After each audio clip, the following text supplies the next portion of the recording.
Começa aqui mais uma série do Piloto Expatriado, uma série do Aviation Cult. Eu sou o Caio Pedron, agora sou um novo membro da equipe do Aviation, e hoje nós vamos receber o comandante Caio Santos.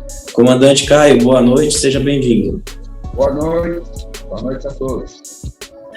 Comandante, primeiramente gostaria de te agradecer por ter aceitado o nosso convite, e como é a nossa missão aqui no Aviation Cult, é transmitir um pouco da experiência de cada um, levando uma informação de qualidade, e hoje a gente vai ter o prazer de escutar um pouquinho da sua história.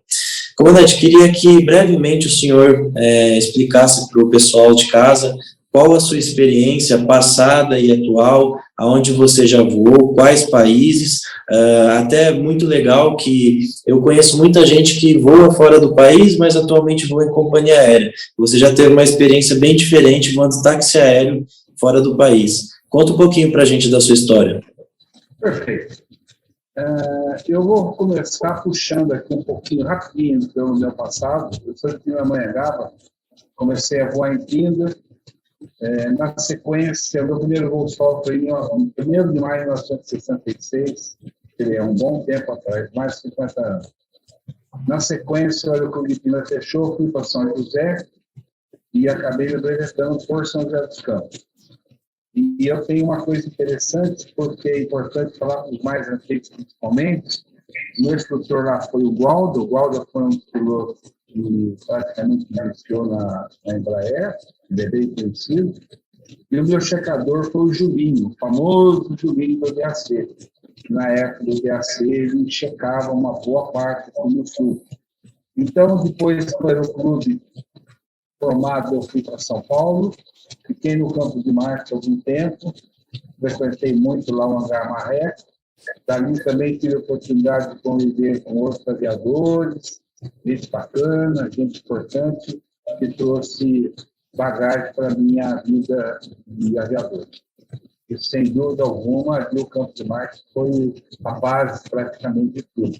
Pindamonhangaba foi o início, né? Mas eu me catapultei mesmo a partir do Campo de Marte.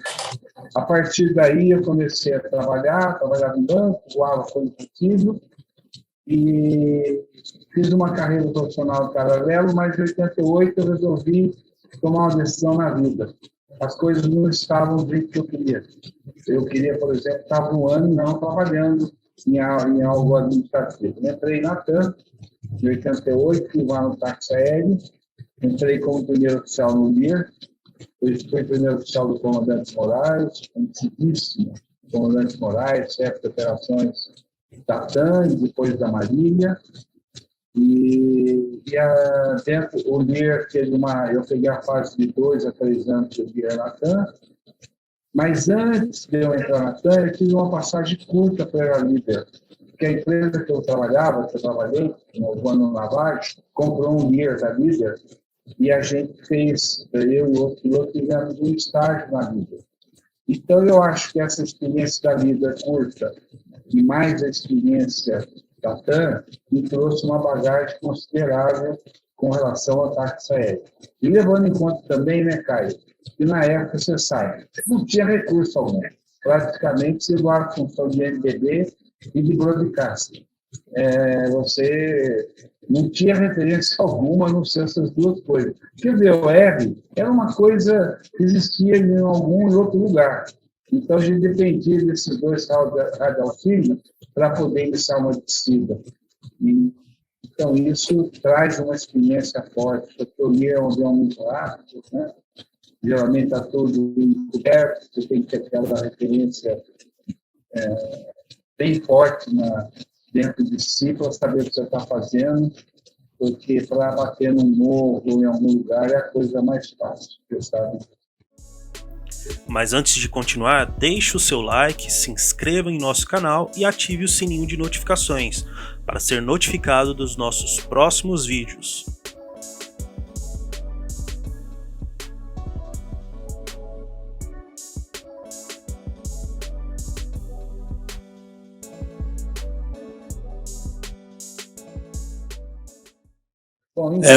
O Lear, ele é um avião muito, não seria a palavra correta, mas muito específico, né? Um avião rápido, ainda somado àquela época que o senhor começou a voar, onde você tinha pouca tecnologia de navegação embarcado, né? Dificulta mais ainda, né? O voo praticamente analógico num jato tão rápido e com as suas particularidades, né? E você tem razão, Caio, porque a gente só tinha praticamente o ADF e o VOR, e eu me lembro que na campanha de 88, campanha de presidente da República, eu voei 980 horas. Para mim, é um recorde. Em um ano, voar mais de 900 horas de Learjet, 24, não é uma coisa assim. Não. É muita hora. Muita hora. Então, eu diria para você que ali, naquela época, houveram alguns acidentes com o Lear 24. Se eu não me engano, foram 3 acidentes durante a campanha. Mas a gente é quase que um sobrevivente, porque realmente não tinha auxílio algum e a campanha tinha que ir para frente. Você sabe, candidato não quer saber. Candidato marcou o discurso em tal lugar, ele quer ir, ele quer posar.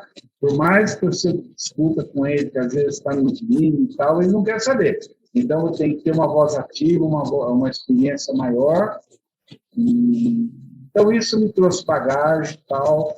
Eu me afastei da TAM por 2 anos, em 92, 91, e eu fui voar 707 na Trans Brasil, fui voar cargueiro. E também é uma outra grande história, né? Certo, então você começou na Líder, né? Depois da Líder você foi para a TAM, voando Lear, aí saiu da TAM e foi voar aviação comercial na Transbrasil. Legal. Aí eu saí da Transbrasil e voltei para a TAM de novo. Encontrei com o Rolinho um dia no aeroporto e ele me falou como é que estava indo lá. Eu falei, eu não estou muito feliz. O voo de cargueiro é um voo muito pesado, sabe, Caio? Você, além de só voar de madrugada, por uma questão óbvia, temperatura, né? Você também tem o problema daquele voo monótono, aquele voo de longo percurso.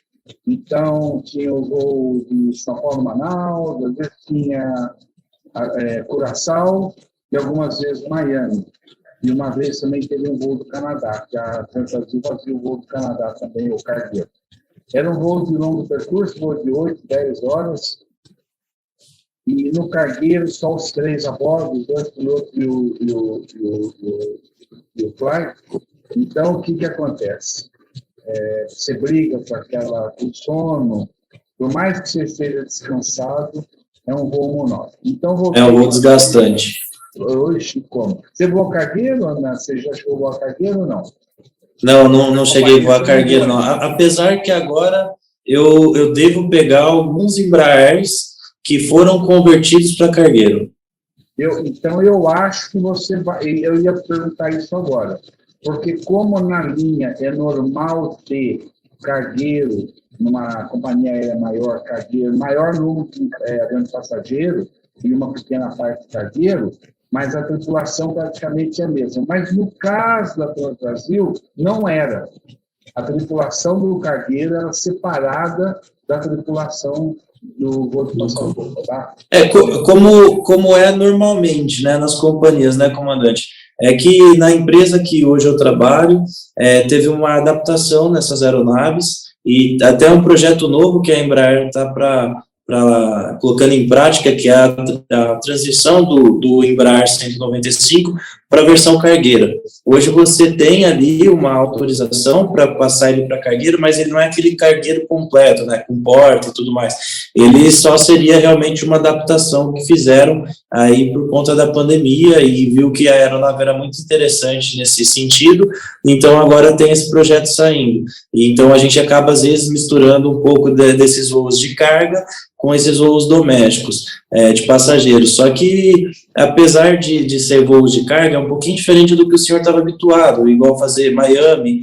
O Embraer, como ele era um avião de aviação regional, os voos, praticamente, a configuração dos voos são as mesmas, né? Difere que um é cargo passageiro, mas você não tem tanta diferença igual você tinha nessa sua operação.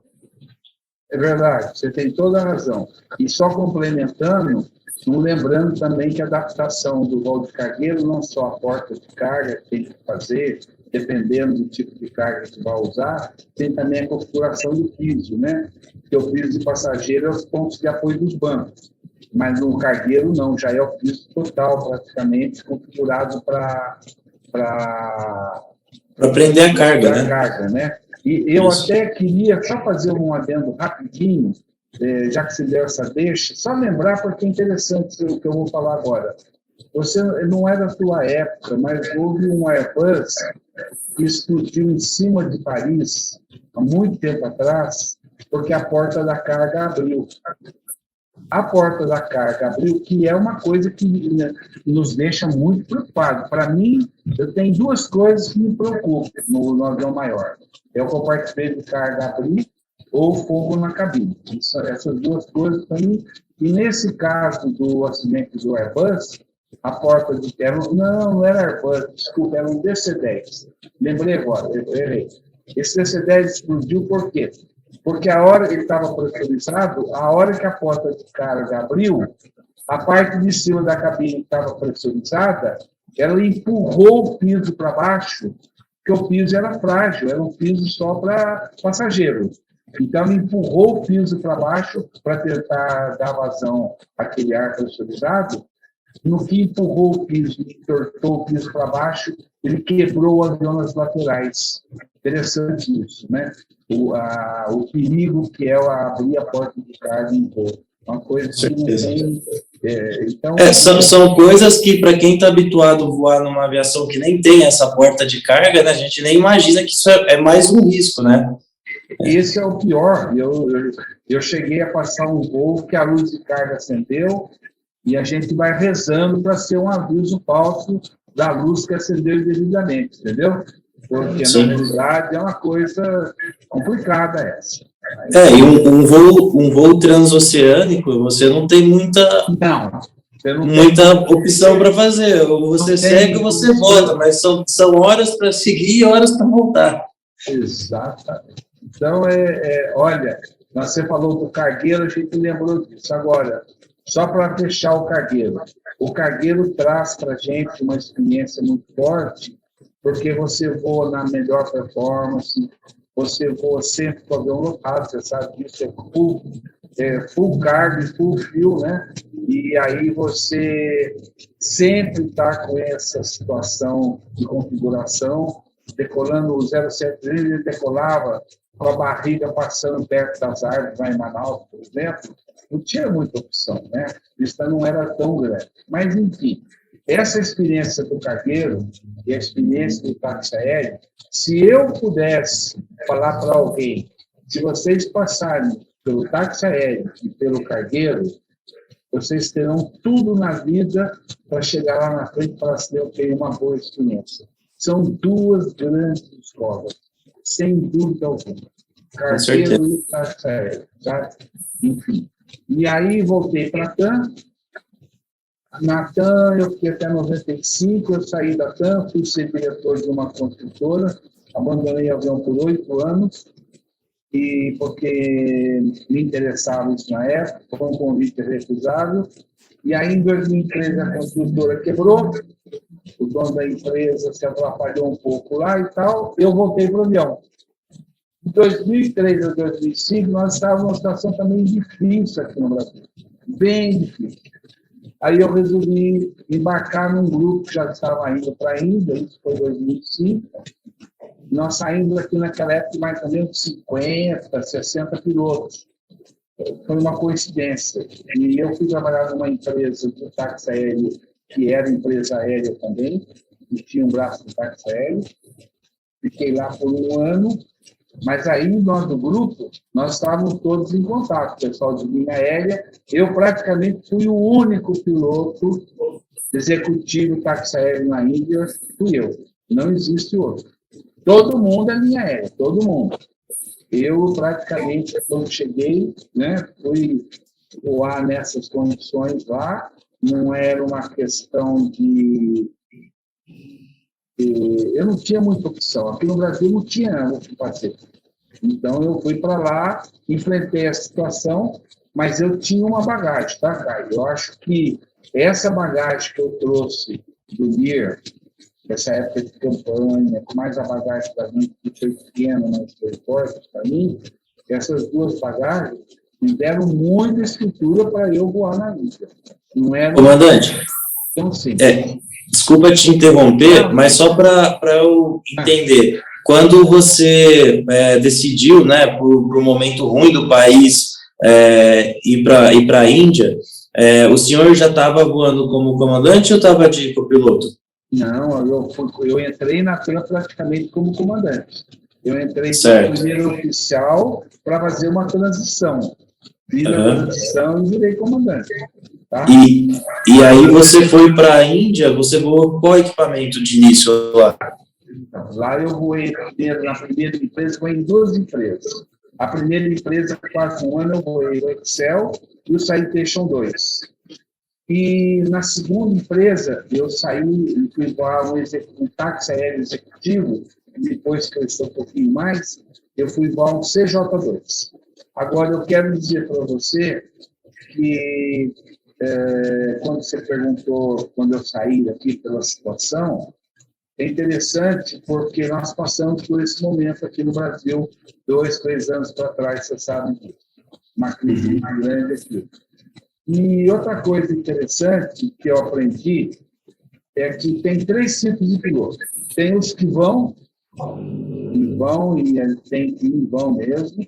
Tem aqueles que falam que vão, dão um trabalho, liga toda hora para a gente, pedem carta de referência, pede isso, pede aquilo, na hora H não vão, ou vão e ficam lá 1, 2 meses, não aguentam o trânsito e voltam.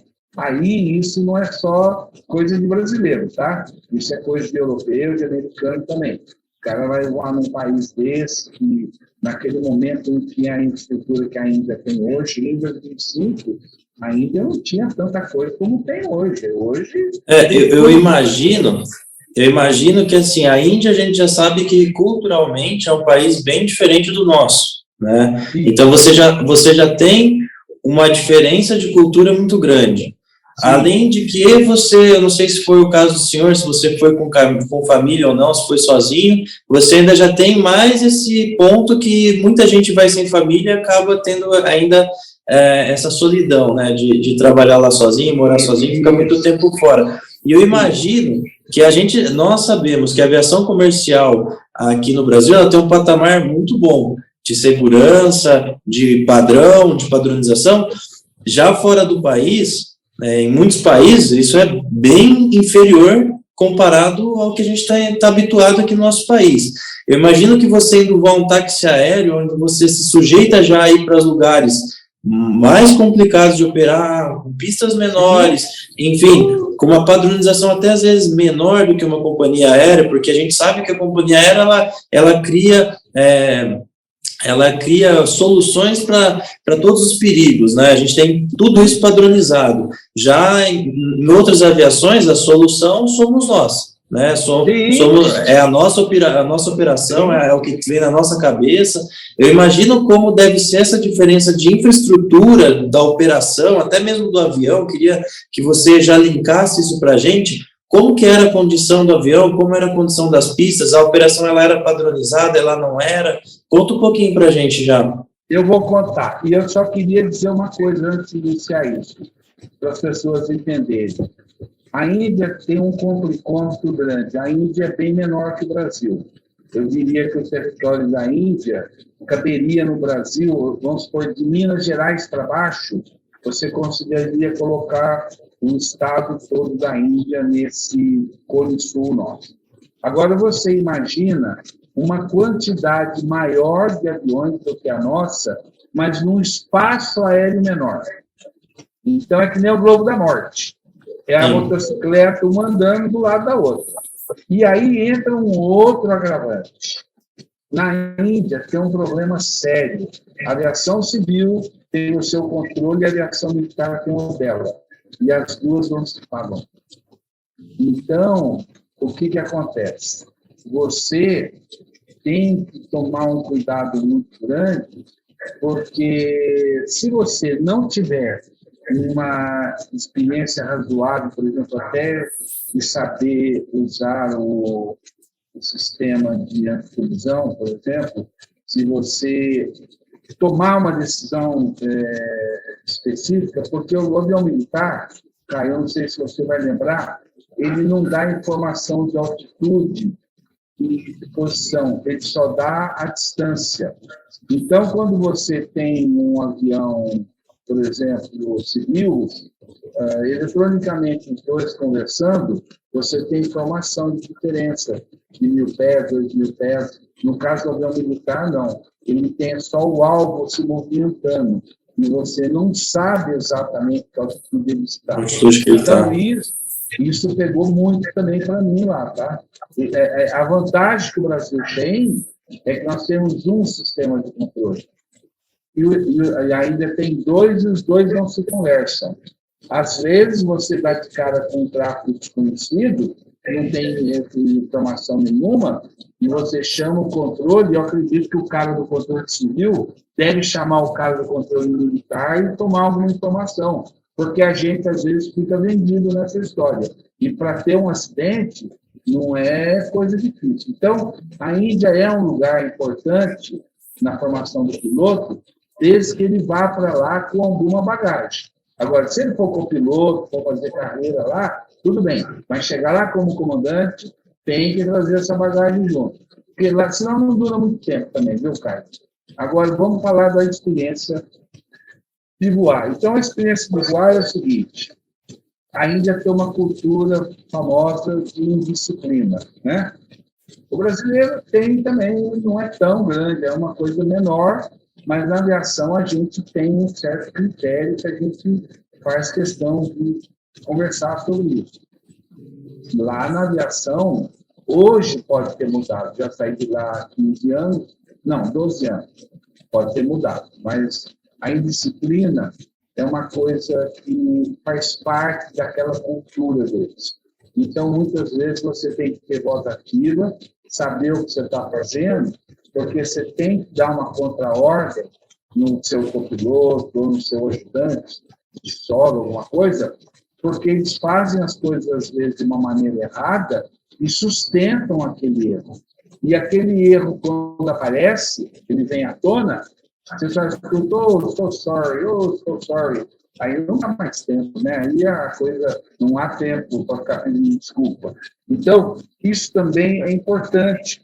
Quando você vai voar, por exemplo, na Europa, nos Estados Unidos, você tem a facilidade de você conviver com as pessoas já culturalmente enquadradas na aviação. Esses países, né, a África tem esse problema, a parte da Ásia tem esse problema, não vamos falar de Singapura, não vamos falar da China, que já melhorou muito, mas a China também tinha problema, né? Eu não sei, você deve ter comandantes lá que voaram na Índia e na China, tem muita gente que hoje está na sua empresa, então, não sei se eles comentam, mas é difícil, porque o comandante, quando chega, tem que ter uma voz ativa, uma experiência para poder administrar essa indisciplina. Então, eu queria enfatizar isso. Agora, o voo em si lá lembra o Brasil dos anos 60, mais ou menos.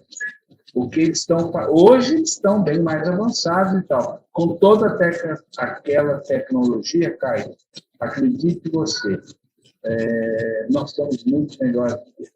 Nós temos muito mais estrutura. Eu diria o seguinte, Caio, nós temos o DNA aeronáutico. Esses países que têm DNA, você conta nos dedos. Então, a Índia não tem um DNA aeronáutico. Ela recebeu a aviação pelas mãos da Inglaterra, né? A Inglaterra foi embora, praticamente, a aviação também foi aqui junto. Agora, países de DNA aeronáutico somos nós, americanos, da Europa, não de um modo geral, mas Holanda, França, Inglaterra, Polônia, Tchecoslováquia, são países que têm DNA aeronáutico. Então, o que me dá a impressão é que as pessoas veem esse crescimento, como crescendo dentro da aviação, mas já estruturado por esse DNA, parece que já está no DNA. Essa é a impressão que eu tenho. né? Não sei.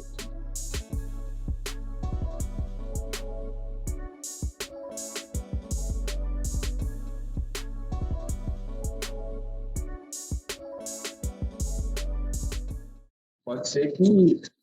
Eu até esses dias eu estava assistindo, eu não me recordo qual que era o documentário, enfim, eu estava vendo um cara falando, né, que a Alemanha, ela é muito conhecida pela sua engenharia, né, principalmente na parte de carros, né, maquinários, ela é conhecida pela sua engenharia.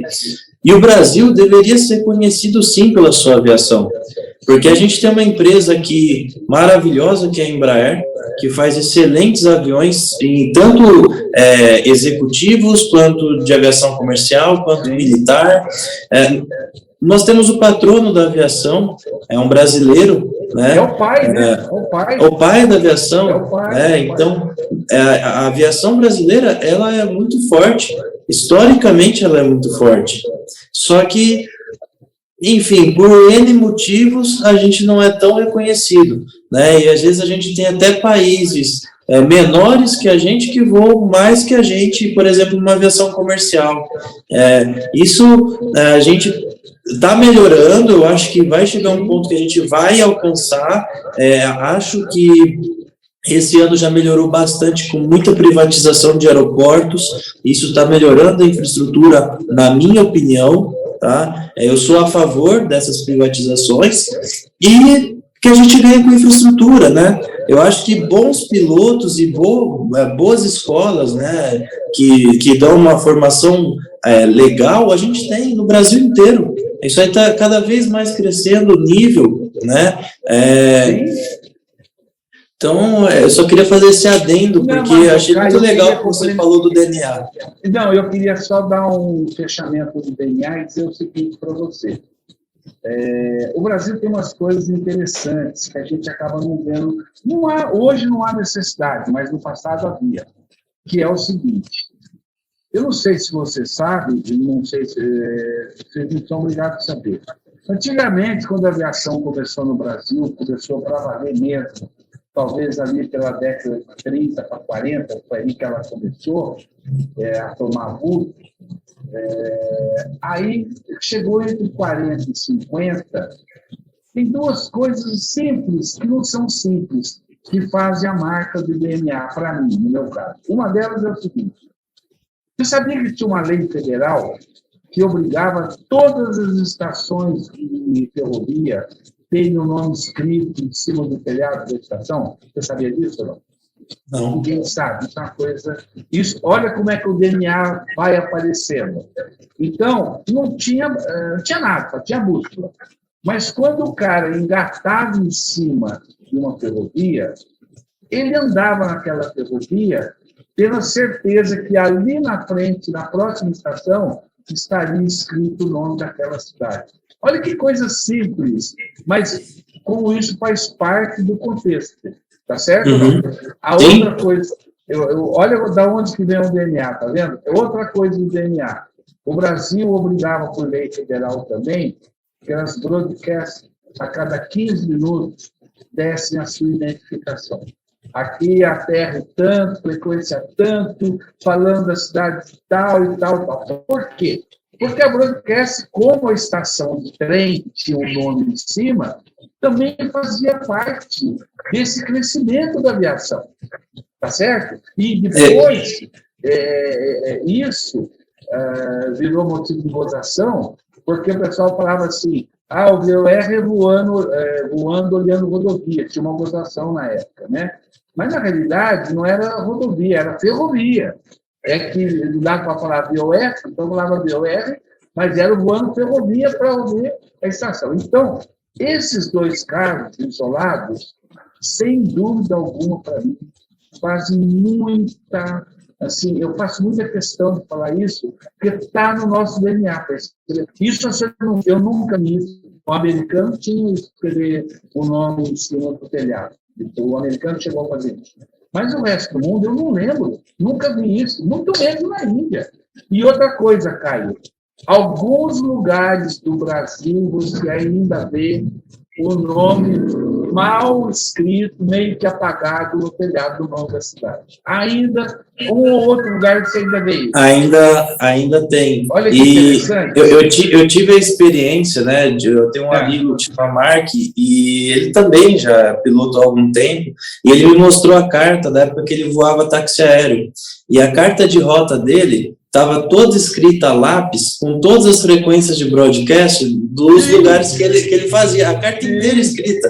Cara, eu achei aquilo fantástico, só que eu comecei a imaginar, imagina você numa aviação executiva, numa comercial, você tendo que utilizar essas broadcasts, utilizar o RDF para se localizar, e quando ali o sinal não pegava direito, cara, então assim, realmente hoje a facilidade que a gente tem é outra aviação. Esse é um assunto longo, se ele ficar nele, ele vai perder parte. Mas só uma coisa, no Lear, como você só voa no 450, tanto para ir quanto para voltar, porque quando você volta não é o nível certo, vai ser pet reservado e vem. Então, só voa no 450, tanto para ir quanto para voltar, certo? Mas e a nossa maior distância era Brasília, que as rotas eram, o voo era assim, São Paulo-Brasília, de volta. Uhum. E sabe qual era a estação-chave para voltar? Era a Cultura 1200. Você punha 1200, lá em cima no 450, o ponteiro entrava, você acredita? Então, olha que interessante, né? São coisas que a gente guarda, né? Com certeza. E no Rio era a Rádio Globo, 1220. Então não tinha como esquecer. O Rio 1220, São Paulo 1200, entendeu? Não esquece, né, comando? Não, a memória fica gravada. Mas, enfim, então eu só quero dizer para você que eu fiquei na Índia até 2010. Janeiro de 2011 eu voltei. Fui para a Flex, o Paulo, que tinha sido meu colega de TAM, ele foi diretor da TAM na época que eu estava lá, e a transição dos Fokkers, principalmente, quando os Fokkers ainda não tinham linha, porque o Rolim importou os Fokkers 100, mas não tinha linha. Então, os aviões começaram a voar fazendo charter. Então, o Rolim usava muito o jato, o Citation, para ir tentar fechar pacote, como a da Cuba, ali, São Pedro da Aldeia, tem aquele condomínio lá que tem uma pista de pouso. Aí a gente, Pousada do Rio Quente, até hoje, se não me engano, ainda tem linha para lá, eu não lembro direito, mas deve ter. Então, eu fiquei nessa condição, quando eu voltei, encontrei com a turma da TAM de novo na Flex. Em 2016, a Flex fechou o táxi aéreo e só ficou na manutenção. Mas eu continuei na Flex, estando por lá, né? Tenho uma consideração muito grande pelo Paulo, que é o dono da Flex, uma pessoa muito carismática, como o Rui também é. Então, eu acabei indo parar voltei para o táxi aéreo do Brasil, e em 2016 até agora, eu tenho voado freelance, e aparece sempre alguém que me diga que ou eu vou de safe part, ou eu vou de copiloto, ou eu vou de comandante, não tem problema. Já tem vários amigos que me procuram, entendeu? Sim, com certeza. O senhor hoje tem praticamente quase todas as carteiras do Citation. Todas, praticamente todas. Um ou outro que eu não tenho. Mas eu tenho todos os Citation. Só para a gente voltar um pouquinho lá atrás, as aeronaves, na época da Indy, né? As aeronaves, qual era a condição dessas aeronaves? A manutenção era bem feita, não? Era despachado um monte de item? Como que era? Então, tem alguma... A Índia tem bons mecânicos. O problema da Índia é o problema cultural que vai bater nesse problema da disciplina com a indisciplina. Pode não ter a ver, mas tem. Na Índia é interessante que ninguém quer assinar nada para assumir responsabilidade. Então, existia uma pressão assim, se tiver alguma coisa, fala comigo depois do pouso, mas evite escrever no livro. Pode escrever no livro, é normal, isso é padrão, qualquer lugar do mundo, você chega de voo, reporta no book o que tem, o mecânico tem que sanar aquela pane e dar a resposta dele e assinar. Por incrível que pareça, vem de novo essa história de cultura, de disciplina. Ninguém quer praticamente assumir para assumir. Então, isso até era uma maneira que eu tinha, às vezes, se não fizer isso, quando eu vier, eu vou assinar, eu vou reportar o livro, né? Não, então vamos ver e tal. Se não tinha quem pudesse resolver, chamava alguém que pudesse resolver, né? Então, essa história de avião da Índia, naquele momento, 2005, que eu cheguei, que até 2010, foram 5 anos e meio, eu diria para você que tinha alguma dificuldade nessa formalidade, para formalizar. Mas tinha bons mecânicos. E outra coisa, a Índia já voava o RDSM e voava o sistema de anti-collision, que é o sistema do RDSM. Como é que é? Um branco agora. O sistema do RDSM, você tem o anti-collision, que é o ADS-B? Isso. Não ADS-B. Você faz a leitura de um avião para o outro, dentro do RDSM. Como é que chama o aparelho que vai no painel? Fala aí, Thay. O aparelho que... O aparelho Nossa. que você faz a leitura do tráfego. TCAS. Deu branco. Eu achei interessante que eu cheguei na Índia, a Índia já praticava o TCAS 2, e nós estávamos no 1. As companhias já tinham o TCAS 2. E o Resolution também não tinha. E lá na Índia já tinha o Resolution. Eu não sei se isso é por causa da aviação militar que não conversaram eletronicamente com a civil, se por causa disso eles avançaram um pouco mais que nós, porque quando eu vinha para cá, nós ainda operávamos o RDSM, dentro do RDSM, operávamos o TCAS 1, tá? E lá já era compulsório o TCAS 2. Pode ser que isso tenha uma relação. Então, algumas coisas eletronicamente estavam mais avançadas. E aquilo que eu te falei, espaço aéreo menor e quantidade de aviões muito maiores. Quando a gente ia para Dubai, eu quero falar uma coisa para você. Dubai também, os Emirados Árabes também é uma região pequena, é um espaço aéreo pequeno.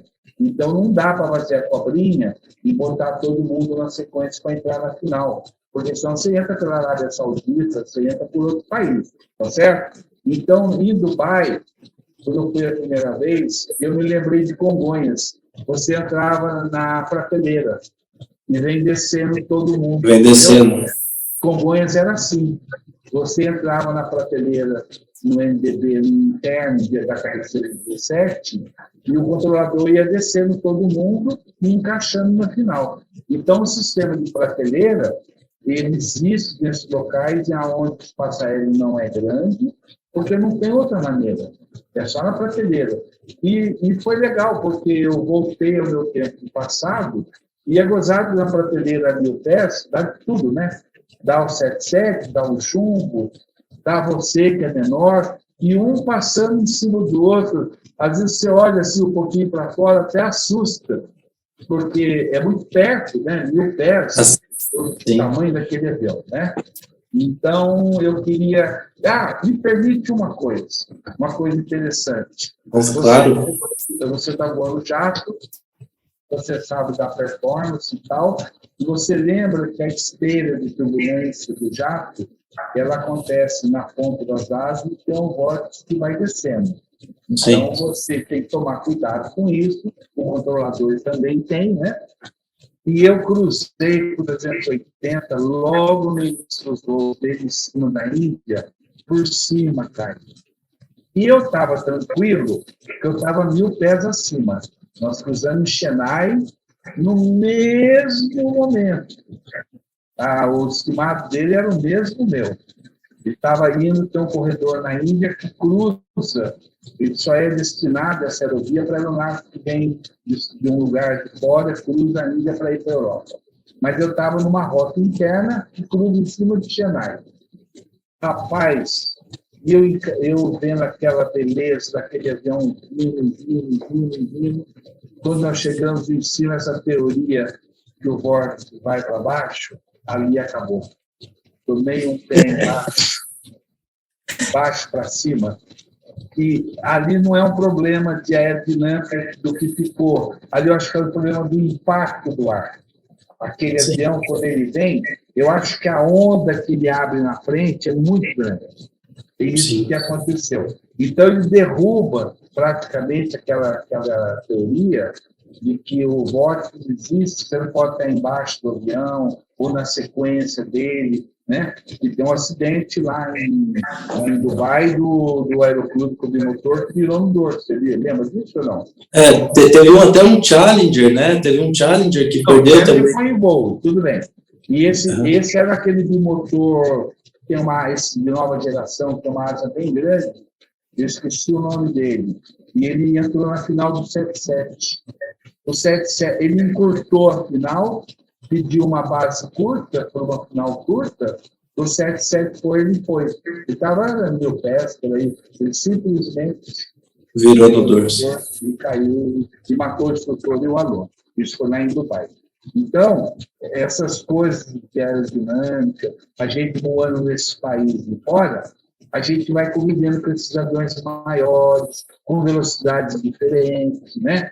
Eu, por exemplo, você deve ter um padrão na sua empresa, como é e tal, mas eu não sei se você sabe, o 737-800, ele praticamente mudou todas as velocidades de aproximação no mundo inteiro, porque o 737-800, ele não pode matar a velocidade do nariz, né?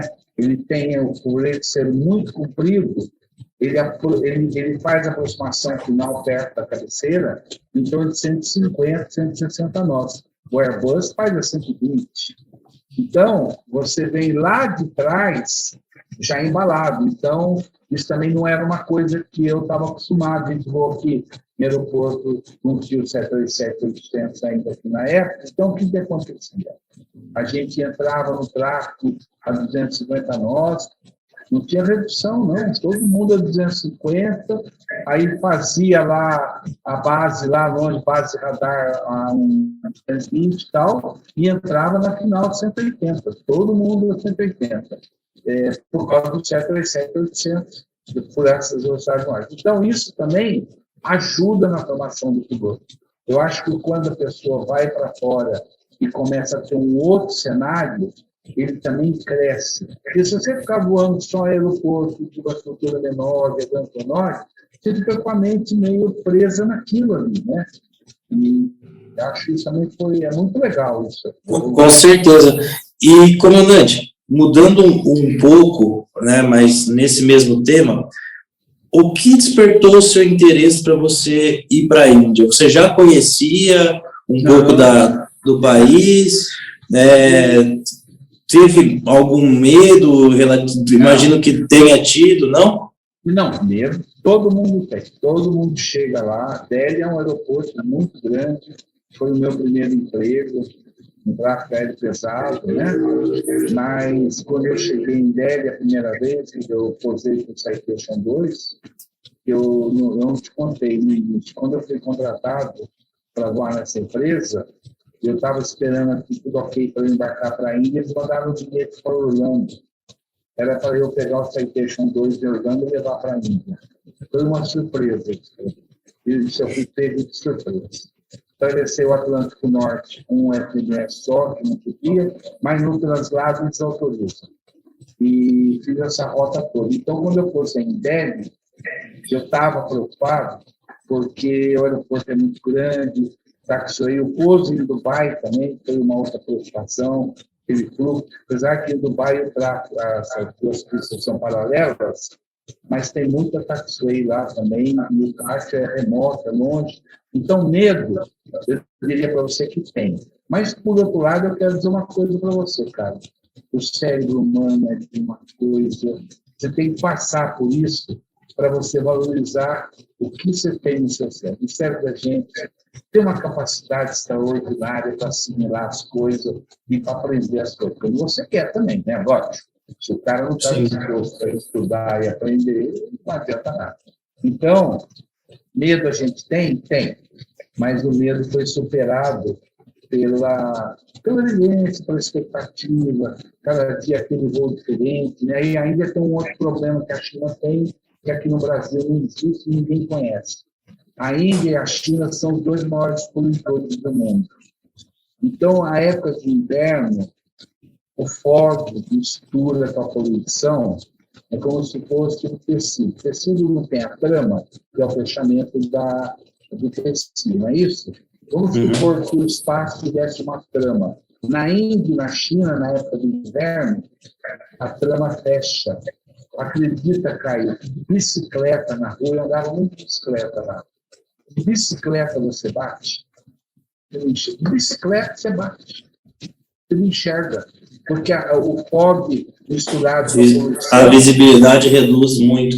Mas você, olha, é só quem voa lá que sabe disso. Então, ou é CAT 2, na maioria das vezes 3 para pousar, e ainda tem a navegação do taxiway. Você tem a Low Visibility, chama VLP, Low Visibility Procedure, LVP, se não me engano. É um mapa para você só taxiar, só pode, quando isso acontece, para taxiar o avião, você tem que seguir, é uma rota padronizada dentro do aeroporto. Em aeroportos de grande porte, como o de Delhi, os da China, tem esse procedimento. Você já viu isso no procedimento ou não? Procedimento de nevoeiro? Aqui a gente faz pelo menos, né, onde eu estou, chama LVO, Low Visibility Operation. Aí você tem o QRH para você ver, né, a restrição de visibilidade de acordo com as luzes que você tem disponível, né, e aí você consegue efetuar esse procedimento. Mas lá é pior, tá, Caio? Com o nevoeiro lá naquela China e Índia, imagina. É de arrepiar, tá? Estou te falando porque essa é verdadeira. E, comandante, como é que foi o treinamento? Chegou lá, como que foi esse direcionamento? Você já chegou, já tinha uma casa para você morar, não tinha? Você sai daqui com tudo praticamente já acertado. A empresa mesmo, ela já te ajuda a definir isso? Você sai com o visto de trabalho daqui. Que a hora que você se apresenta no consulado ou na embaixada para pedir o visto, você já recebe o visto de trabalho com a carta da empresa de lá. Ela manda essa carta e o consulado, então, carimba no seu passaporte o seu visto de trabalho. Então, você chega lá já juridicamente pronto. Agora, a parte administrativa da sua vida lá, isso também faz parte. Ou você vai morar num hotel, ou você vai morar, num prédio. Eu morava num prédio de vários andares, cada andar tinha um grupo de 5 pilotos, cada um tinha o seu quarto, o seu banheiro, e tinha uma cozinha, uma sala de refeição. Então, quando eu fui a primeira vez, eu fui morar nesse prédio, que era da companhia aérea. Depois, no segundo emprego, aí eu aluguei um apartamento num prédio comum. Aí a empresa me deu motorista, me deu empregada. Eu tinha vários colegas do Brasil que moravam lá perto, né? Isso já em Calcutá. Eu morei em Delhi, morei em Mumbai e morei em Calcutá. Morei nas 3 capitais, que eu conheço relativamente bem. Então, em Calcutá, eu fui morar com toda essa estrutura e eu então chamava meus amigos, às vezes, para ir lá casa, a gente fazia janta, a gente estava sempre se encontrando. Isso era padrão entre nós brasileiros lá. E, então, quando sai daqui, já sai com tudo acertado. Não dá para sair daqui para conversar alguma coisa lá. É complicado isso, tá? Já tem que sair com tudo alinhado. E, assim, pelo que você me falou, não só financeiramente de salário, mas nessa oportunidade que o senhor teve, você teve ali vários, não regalias, várias... Não é regalia, tem suporte. Você teve suporte em várias coisas, como empregada, você falou que teve motorista. Empregada, eu não tinha cozinheiro ou cozinheira porque não me interessava. Porque eles têm um padrão de limpeza diferente do nosso. Alguém já deve ter falado isso para você. Então, eu comecei a cozinhar, eu morava sozinho, fui sozinho, e então eu fazia a minha comida, a empregada só lavava a minha roupa e eu lavava a minha roupa na máquina e fazia a minha comida. A empregada cabia ela somente lavar a cozinha e passar a minha roupa. Essas duas coisas eu fazia questão de fazer, porque ela não se acertava na máquina, né? Ela queria lavar na mão não dá certo. Agora, isso é uma coisa bem particular de cada um. Na comunidade aérea, normalmente vai morar em hotel. Eles põem a maioria em hotel, tá? Mora em hotel. E o senhor chegou a levar família? Ou não, eu já era separado, e hoje eu sou novo, mas na época eu era separado e eu morei sozinho o tempo todo. Isso é importante, porque eu quero dizer para você, eu quero voltar no início que a gente falou e eu não completei. Tem os pilotos que vão, tem os pilotos que querem ir, falam que vão, chegam, ou não vão, dão trabalho, quando vão, chegam lá com meio, 2 meses, voltam correndo. E tem aqueles que eu tenho dó, que são os que morrem de vontade de ir, mas não vão por causa de família. Eu vejo que ele sofre porque ele tem tudo para ir. O cara tem experiência, tem o inglês na mão, tem tudo, mas olha, tem pai que tem mãe, tem esposa, tem filho. Então, esse é o que mais sofre, porque ele vê todo mundo tendo uma... Agora, o cara que pode levar a família já é algo positivo. Mas aí ele também não vai, porque o pai e a mãe ficam sozinhos, ou é o pai e a mãe dele, ou é o pai e a mãe dela, né? Então, esse tipo de piloto é o que mais sofre, coitado. Porque todo mundo tem vontade de ir para fora. Isso aí, falar que não é mentira. É mentira. Não é mentira. O tripulante, né, o piloto, o comissário, o que for, tripulante, ele vira muito autossuficiente durante a sua vida, né?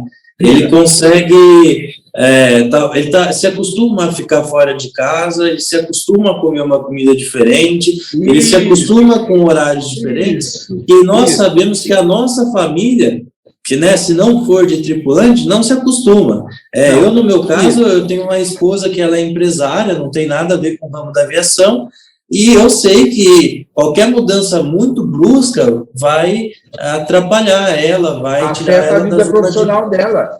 Lógico. Vai tirar ela dessa zona de conforto, né? Eu acho que, assim, eu até perguntei se o senhor levou a família, até por conta disso, porque eu acho que essa transição, quando você vai sozinho, ela é muito mais tranquila do que quando você tem outras coisas para pensar, outras pessoas para pensar, porque uma decisão dessa, você acaba influenciando não só a sua vida, você influencia todos que estão do seu lado, seja amigos que vão te ver depois de anos, seja família, e você está indo para um lugar novo, que você, muitas vezes, por mais que tem brasileiros lá e com o tempo você vai conhecer esse pessoal, no momento que você está indo, muitas vezes você não conhece ninguém, né?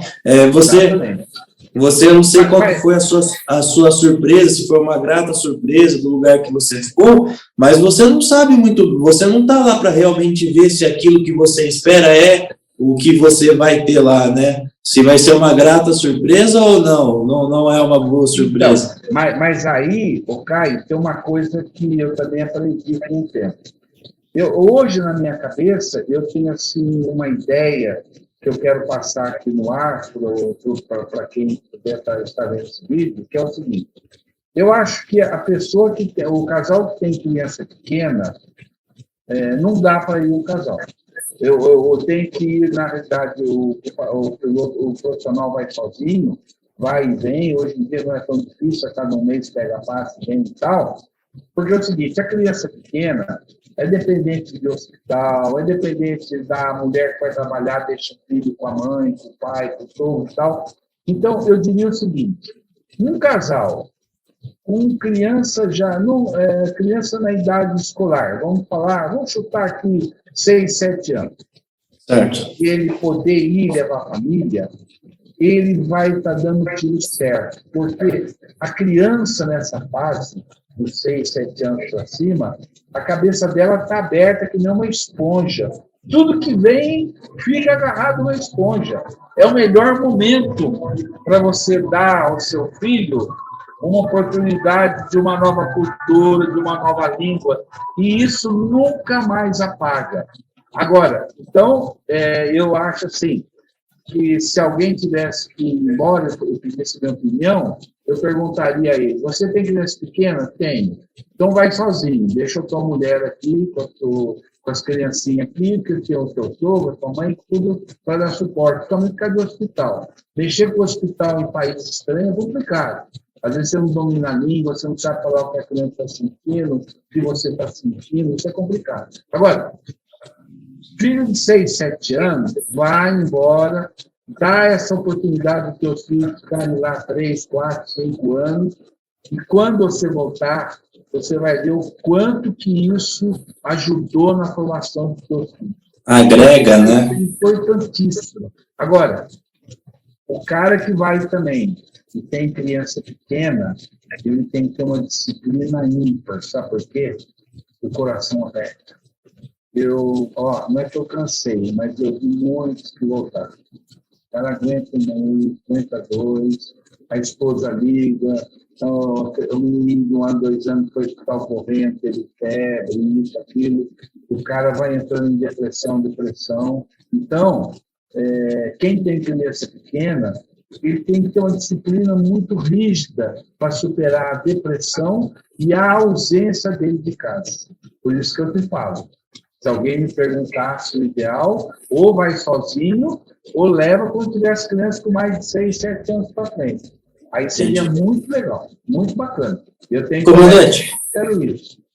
E o treinamento lá, quando você chegou, né? Você já chegou com tudo pronto, né? Tudo definido, e aí foi para um treinamento, imagino eu. Não, aí quando eu cheguei lá, você tem os pilotos locais, a Índia tem uma particularidade que não necessariamente ela é importante, mas assim, lá tem as monções, já deve ter ouvido falar das monções. Sim. Então, as monções acontecem entre junho e julho e vão até lá para outubro, novembro. O que são as monções? As monções, a Índia está em uma situação que é onde a atmosfera começa a baixar. Então, a tropopausa é mais baixa. A Índia começa aqui embaixo e vai subindo, a atmosfera vai descendo. Então, os CBs em torno da Índia não são altos que nem aqui. Aqui a tropopausa é alta, o CB sobe junto. A gente está acostumado com a CBzada no 450, às vezes até no 500, no 480. Lá Sim. não. A CBzada é tudo no 350, 300. E o interessante é que são todos gordinhos, os CBs, e parece que está um de braço dado com o outro. Achatado. Aí que o bicho pega. Porque você sobe rapidinho e fica livre. Mas você tem que descer, você tem que pousar. E aí, velho, você tem que ter um controle de radar, tem que saber o que você vai fazer, porque lá tem um problema a mais aqui do que nós aqui. Lá tem o microburst, que aqui a gente costuma ter um wind shear. A wind shear acontece aqui, ali, ele treina esse simulador, mas lá eu não sei, eu acho que por causa da atmosfera ser mais baixa e os CBs serem mais baixos também, a impressão que eu tenho que não é mais wind shear. Eu vi microburst, eu vi, presenciei, e eu vi uma vez aqui no Brasil, em Campinas. Um microburst. Então, no chão, dentro de casa, é uma coisa horrível de ver. Você imagina no avião. Então, lá tem uma regra. Todo piloto que chega, o primeiro ano, ele não pode voar nas monções sozinho. Ele tem que voar com outro piloto que já tenha mais de 1 ano lá, ou que seja um piloto indiano. É uma regra deles. Eu tive a chance de voar e já enfrentei as monções de cara. Eu cheguei lá na primeira vez entre setembro e a outra vez também, mas eu já tinha uma experiência boa de radar, de operação, eu meio que superei isso, mas hoje eles não deixam passar batido, não. Então, essa adaptação é meio que obrigatória lá na Índia. A passagem de um ano pelas monções, para no ano seguinte você estar homologado para voar dentro das monções. Por quê? Aí você vai todo mundo vai perguntar, mas nós temos CD para caramba? Tem, mas não igual deles. As monções é isso que eu tô... É um anel que se forma, entendeu? Entendi. E, comandante, por exemplo, assim, aqui no Brasil, lá, né, qual operação, como que era a sua operação lá? Eram voos mais longos, mais curtos? Aqui no Brasil, por exemplo, a nossa topografia, a gente tem muito pouco região montanhosa, né? São poucos locais, assim, vamos dizer, a gente tem aquela região... Praticamente, é tudo aqui. A gente tem aquela região do Rio de Janeiro ali, Paraty, ali a gente tem ainda umas elevações maiores, mas na Índia, como que era a topografia? Os voos eram mais diurnos, noturnos, voos longos? O voo lá, é o seguinte, o Himalaia, ele está na divisa no topo da Índia, lá em cima. Então, você não sobrevoa o Himalaia. O que você sobrevoa é o pé do Himalaia. Então, eu já cheguei até o pé. Em aeroporto lá, na base, né? Agora, a primeira vez que eu vi o Everest de longe, eu fiquei muito emocionado, porque ele é alto pra caramba, são 8.000 e tantos metros, né? Então, mas você não voa em cima dessas regiões, porque a Índia está inserida do Himalaia para baixo. A parte montanhosa lá é a parte ali do lado da costa leste, que é a Bhubaneswar, a capital ali de Orissa. Ali tem uma região já bem montanhosa que lembra essa região nossa aqui da Mantiqueira, da Serra do Mar, tá? Mais ou menos isso. Então, as pessoas às vezes acham que lá você voa no Himalaia, tudo alto. Não. Tem a cadeia de montanhas meio que mais para a costa leste. Agora, lá tem muito morrote, né? Isolado. Isso é um perigo, você sabe. O cara faz uma descida, às vezes, sem conhecer o local, e tem coisa isolada? Tem. Agora, lá não tem, por exemplo, pista cercada.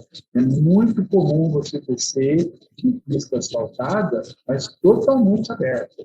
Imagine você, um encontro político com a Sônia Gandhi, né? A família Gandhi foi praticamente dizimada, né? A Indira Gandhi foi morta por atentado, o filho dela foi morto por bomba, e a Sônia Gandhi, que é a viúva dele, ela tem um círculo ao redor dela de proteção, porque a família é muito marcada por esses ataques terroristas. Então, quando ela vai em algum lugar, existe um procedimento. Por exemplo, um encontro de político é igual aqui. Vem aquele monte de avião executivo, 20 aviões executivos, é igualzinho aqui. Os pilotos se encontram, todo mundo conversa, todo mundo conhece todo mundo e tal. Mas aí cria-se um ambiente ali para que quando ela chegue, ela venha com o avião dela, ela tem toda uma estrutura ao redor. Mas o aeroporto está aberto. Então, eu fui num voo que teve um encontro dela, e eu me lembro, rapaz, foi uma situação chata pra caramba. Tinha gente dos dois lados da pista. Mas não é do lado da pista, é do lado do asfalto. Imagine você pousar com gente do lado do asfalto, onde termina o asfalto. E você reza para que nenhuma criança, para que ninguém passe ali. Agora imagine você, eu pousando, né? O CJ dá uma velocidade de aproximação em torno de 110 nós, mais ou menos, e eu vindo já fazendo o toque. Rapaz, saiu um porco, mas um porco que parecia um boi, não era porquinho, não. Ele saiu de uma multidão e cruzou pela outra multidão. E isso, então, eu estou querendo falar isso para você imaginar que o risco que a gente corre em operar nessas pistas, mesmo sendo asfaltadas, elas não têm cercas laterais. A maioria dos casos, o táxi aéreo sofre muito. A linha comercial, não. Mas a gente do táxi aéreo, a gente pousa em cada lugar, cara. que a gente pensa assim, no Brasil nunca teve isso. No Brasil pode ter uma cerca cortada, um cavalo que entrou porque a cerca caiu, mas sempre nós tivemos essa cultura de cercar a pista, lá é aberto, e é um risco muito grande. Então, as operações de táxi aéreo tem que se tomar muito cuidado, muito cuidado. Outra coisa também que eu acho legal falar é que as pessoas não sabem que o deserto do Saara termina na Índia. As pessoas veem o deserto só na África e na Arábia Saudita, né? Mas não, ele vai cruzando, ele entra pela lá, sai da África, passa pela Arábia Saudita, passa pelo Paquistão e termina na Índia, o deserto do Saara. Então, essas pistas mais próximas ao deserto, que lá tem, elas têm aqueles grãos de areia, o vento joga areia em cima da pista. Olha, Caio, é uma operação também estranha, porque a hora que você põe o pé no freio, o anti-skid vê aquela situação, o anti-skid, para não travar a roda, libera. E aí você vê a pista andando, acabando, nada do anti-skid te ajudar a frear, nada de adquirir anti-auxílio. Então, quem vai voar, por exemplo, a Nigéria tem esse problema também. O norte da Nigéria está de frente com o deserto. Tem que tomar cuidado com esse tipo de operação próxima à pista. Aqui no nosso caso, é pista próxima de praia, né? O vento do mar joga a areia da praia em cima da pista. Mas não é muito comum. Lá é comum isso aí. Tem que ficar muito esperto com isso também. Além de todos os fatores que a gente já mencionou anteriormente, ainda tem essa questão da meteorologia, igual você falou das monções, você ainda tem, né, você está operando uma região desértica, você tem ainda a possibilidade de ter um sandstorm, né, uma tempestade de poeira. O sandstorm não, Caio, eu nunca vi. Mas, na realidade, não é um sandstorm, é um vento que leva, que leva os grãos. Então é o seguinte, quando você vem para Pouso, numa pista asfaltada negra, que ela está meio esbranquiçada, você já deduz que ela está meio coberta de areia, entendeu? E aí, nesse momento, você vai ver que você não pode contar muito com o anti-skid. Se a pista não tiver um tamanho razoável, com a pista de 1.200 metros, um avião como esse ele não vai parar. Você vai atravessar a pista todinha em cima dos roletes de grão de areia, entendeu? Porque você não tem aderência, né? Não tem aderência nenhuma. E o anti-skid, para não travar a roda, libera. Libera. Então você fica numa situação difícil, né? Esse é um outro fator também. E agora, algumas perguntas rápidas só para a gente finalizar. Então, respondendo assim, um debate pronto. Localidade que você mais gostava de ir quando estava lá na Índia? Olha, Delhi, porque é onde a capital sempre tem os melhores restaurantes, os melhores hotéis. Isso aí é empatia. Morar, vamos dizer naquela época, né? Morar no Brasil, morar fora? Olha, morar fora foi... Não, residência a gente volta para o Brasil, é aqui o nosso lugar. Mas se puder passar uma boa temporada fora, é muito bom. Legal. Você arrepende de alguma coisa? Não, eu não arrependo de nada, não. Eu acho que eu demorei para ir e todo mundo que hoje passa pela minha frente, conversa comigo, eu sou o primeiro a dizer, vai embora, procura sair, procure enquanto é jovem, porque eu fui velho, tá, Caio? Saí daqui com 55 anos. Eu voltei com 61, tá? Então, eu poderia ter ido antes, não fui. Então, eu atrasei. Essa é a informação que eu passo a todos. Comandante, gostaria de agradecer a oportunidade de estar conversando aqui com você. O nosso canal está sempre aberto para te receber. Seria muito legal, futuramente, a gente tem um outro podcast que a gente faz semanalmente, que é o Papo de Aviação. A gente tem alguns amigos em comuns, né, nossos, que estão participando com a gente. Eu gostaria de te receber um dia para a gente falar um pouquinho da aviação cargueira. Vai ser muito legal você transmitir um pouco desse conhecimento do senhor mais a fundo. Legal, muito bom. Muito obrigado. Eu que agradeço. Um abraço a todos, Caio. Um abraço, comandante. Valeu, obrigado. Pessoal, ficamos aqui então. Assim finaliza mais um episódio do Piloto Expatriado.